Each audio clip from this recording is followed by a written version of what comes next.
I think this was brought up by Congressman Abante regarding yung sa helicopter po. And I think you affirmed this. You mentioned that if you are corrupt, I will fetch you using a helicopter to Manila and I will throw you out. I have done this before, why would I not do it again? And you mentioned, Mr. President, earlier that this is hyperbole. You said, istorya lang po. You stand by this, Mr. President, through the Honorable Chairman. Patakot lang man yun. Patakot. And at this time, this was at a formal event po, no? You made this statement while you were already President. Was that correct? Yes.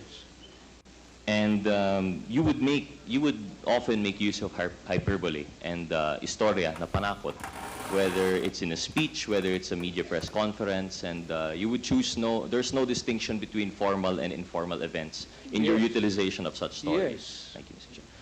Mr. President, with that said, how do we reconcile sometimes that you would say, and I think just a manifestation, there were some mentioning of the previous administration that actually the job of the presidential spokesperson was the presidential translator.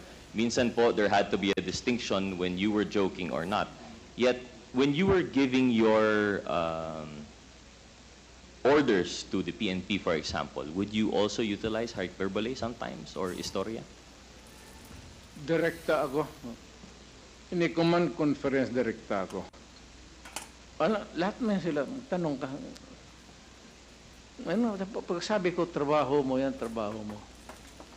Ang akin kasi ganito, ayaw ko ng kriminal. Kung mapatay mo isang kriminal na lumaban, one less headache for humanity.